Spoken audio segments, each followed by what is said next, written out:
Welcome to অগ্রগতি Anjana's kitchen and blog. নমস্কার, অগ্রগতি অঞ্জনার কিচেন অ্যান্ড ব্লগে সকলকে জানাই স্বাগত। আজকে থাম্বনেল আর টাইটেল থেকে বুঝতেই পেরেছেন আজকে আমি কোন রেসিপিটি নিয়ে আপনাদের সামনে হাজির হয়ে গেছি। বাঙালির অতি পরিচিত এবং অতি সুস্বাদু একটি রেসিপি, বক ফুলের বড়ার রেসিপি নিয়ে চলে আসলাম। এই বক ফুলটি কিন্তু শরৎকালের একটি বিশেষ ফুল। শরৎকাল আসার সাথে সাথেই বক ফুল কিন্তু ফুটতে শুরু করে শরৎকালের বিশেষ কয়েকটি ফুলের সাথে। আমরা সকলেই কিন্তু মৌসুমি বদলাবার সাথে সাথে নানান রকম নতুন শাক সবজি ফল মূল সবকিছু রান্না করে খেয়ে থাকি। তেমনি শরৎকালের বিশেষ একটি ফুল হচ্ছে এই বক ফুল। তো এই বক ফুল আমরা কম বেশি কিন্তু সকলেই বড়া তৈরি করে বাড়িতে খেয়ে থাকি। অনেকেই অনেক রকম পদ্ধতিতে বক ফুলের বড়া ভেজে খেয়ে থাকে। তার মধ্যে আমি যেভাবে বক ফুলের বড়া রেসিপিটি তৈরি করে বাড়িতে খেয়ে থাকি সেটাই আপনাদের সঙ্গে শেয়ার করতে চলে আসলাম। তাহলে চলুন এবার বক ফুলের বড়া রেসিপিটির রান্নাতে চলে যাই। প্রথমে বক ফুলটাকে কিন্তু আমি বাজার থেকে ভালো করে ধুয়ে পরিষ্কার করে নিয়েছিলাম। তারপরে আমি এর ভেতরে একটি পুংকেশর ছিল, সেই পুংকেশরটাকে টেনে বাদ দিয়ে দিয়েছিলাম।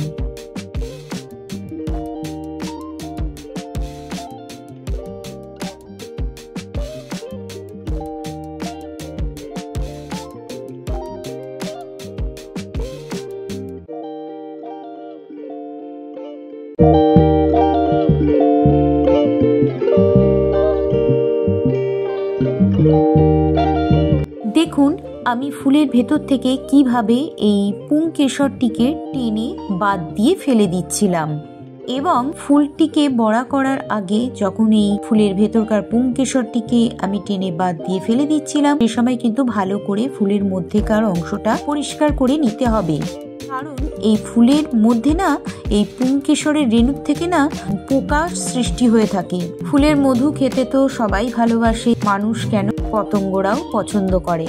আর আমরা ছেলেবেলায় তো পড়েছি যে পরাগ সংযোগ ঘটলে তবেই কিন্তু ফুলের থেকে ফলের সৃষ্টি হয়, আর এই ফলের বীজ থেকেই আবার নতুন করে গাছ জন্মায়। এভাবেই প্রকৃতির নিয়মে নতুন প্রাণের সৃষ্টি হয়। আর এই ফুলের পরাগ রেণু থেকে কিছু পোকামাকড় কিন্তু সৃষ্টি হয়, আর এগুলো নিজেদেরকে ফুলের পাপড়ির আড়ালে লুকিয়ে রেখে দেয়। সে কারণেই যখন এই বক ফুলের পুংকেশরটিকে টেনে বের করবেন তখন কিন্তু এর মধ্যে থাকা অনেক পোকামাকড়ও দেখতে পাবেন। এই যে দেখুন, যেমন এখানটায় একটা পোকা দেখা যাচ্ছে, এই ফুলটা আমি আর নেব না, এই ফুলটা পুরোটাই নষ্ট হয়ে গেছে। সেরকমই যখন এই ফুলটার পুংকেশরগুলোকে আপনারা বেছে নেবেন তখন ভালো করে এই ফুলের ভেতরকার অংশটা পরিষ্কার করে নিতে হবে। কোনো কোনো ফুল পরিষ্কার থাকে, আবার কোনো কোনো ফুলের মধ্যে এ ধরনের ছোট ছোট পোকামাকড়ও দেখা যায়। যাই হোক, সিজনের সবজি সবকিছুই খাওয়া শরীরের পক্ষে ভালো। তাই আমি সবসময় চেষ্টা করে থাকি সমস্ত সিজনের ফল মূল ফুল এবং শাক সবজি রান্না করে আমার পরিবারের খাবারে পাতেতে তুলে দেওয়ার।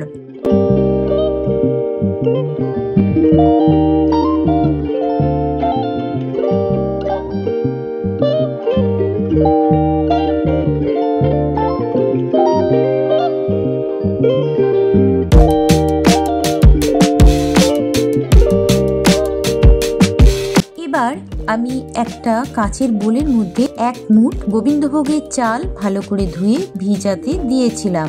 এই গোবিন্দভোগের চালটিকে আমি গ্রাইন্ডারেতে পেস্ট করে নিয়েছিলাম। তার সাথে নিয়েছিলাম বড় চামচের 2 চামচ বেসন, কর্নফ্লাওয়ার ও ময়দা। আর চালের গুঁড়িটার সঙ্গে একটা শুকনো লঙ্কা, কিছু ধনেপাতা দিয়ে দেখুন আমি একটা পেস্ট করে নিয়েছিলাম। সবকিছু আমি একটা বাটির মধ্যে মিশিয়ে দিয়েছিলাম। এবার এর মধ্যে 1/2 টিস্পুন লবণ, 1/2 টিস্পুন হলুদ গুঁড়ো আর 1/2 টিস্পুন ঝালের গুঁড়ো আর 1/2 টিস্পুন নিয়েছিলাম জিরের গুঁড়ো।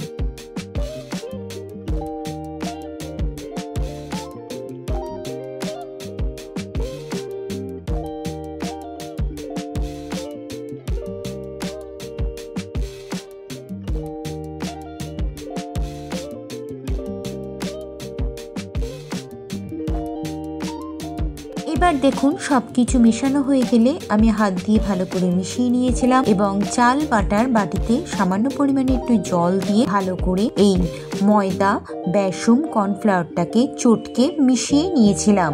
জলের পরিমাণটা কিন্তু ব্যাটারি গোলার সময় আপনারা নিজেরা বুঝে ব্যবহার করবেন, কারণ অতিরিক্ত জল দিলেও চলবে না, আবার খুব কম জল দিলেও চলবে না। একটি মিডিয়াম মেজারমেন্ট রেখে জলটার ব্যবহার করতে হবে। আমি আমার পরিমাণ অনুযায়ী জল এর মধ্যে অ্যাড করেছিলাম এবং অনেকটা সময় ধরে হাতের সাহায্যে বেশ খানিকক্ষণ সময় নিয়ে ব্যাটারটিকে ভালো মতন করে ফেটিয়ে নিয়েছিলাম। দেখুন, ব্যাটারের ঘনত্বটি ঠিক এরকম হবে, গাঢ় রাখতে হবে, খুব পাতলা হলে কিন্তু একেবারেই চলবে না।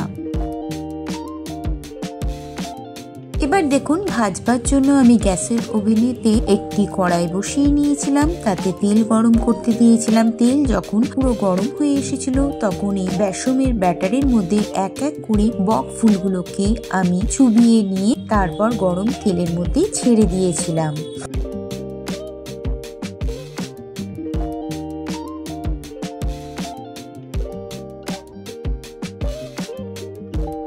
এভাবেই গরম তেলের মধ্যে ছেড়ে দেওয়ার পর এক পিঠ লাল হয়ে ভাজা হয়ে গেলে অপর পিঠটি আমি খুন্তির সাহায্যে উল্টে দিয়েছিলাম।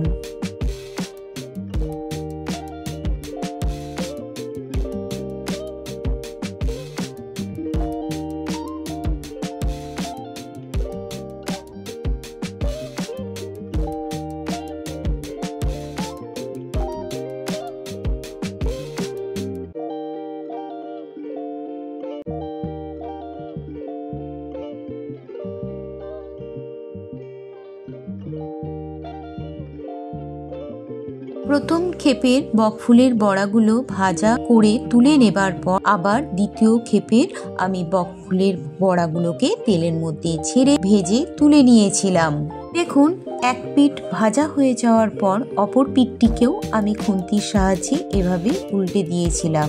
এভাবেই উল্টে পাল্টে সবগুলো বকফুলের বড়া আমার ভাজা হয়ে গিয়েছিল। এবার আমি গ্যাসের ওভেন থেকে বকফুলের বড়াগুলোকে কড়াইয়ের থেকে তুলে নিয়েছিলাম। তাহলে তৈরি হয়ে গেল আজকের আমার বকফুলের বড়ার রেসিপি। তাহলে আমার রেসিপিগুলো দেখে যদি আপনাদের ভালো লাগে তাহলে আমার চ্যানেলটিকে অবশ্যই লাইক, কমেন্ট, শেয়ার ও সাবস্ক্রাইব করে দেবার অনুরোধ রইল। পাশে থাকা বেল আইকনটিকে কিন্তু প্রেস করতে একদমই ভুলবেন না, বলে যখনই আমি নতুন কোনো রান্নার রেসিপি আপলোড করব সবার প্রথমে আপনার কাছে নোটিফিকেশন পৌঁছে যাবে। তাহলে আমার রেসিপিটি দেখে আপনারাও বাড়িতে তৈরি করে ফেলুন এরকম মুচমুচে ক্রিস্পি বকফুলের বড়া, আর ডালের সাথে খেতে তো একেবারে জমে যাবে। আমিও এই বকফুলের বড়ার সাথে একটি ভিন্ন স্বাদের ডালের রেসিপি তৈরি করেছিলাম, সেই ডালটির সঙ্গে খাওয়া হয়েছিল বকফুলের বড়ার রেসিপিটি। তাহলে আজকের মতন টাটা, বাই বাই।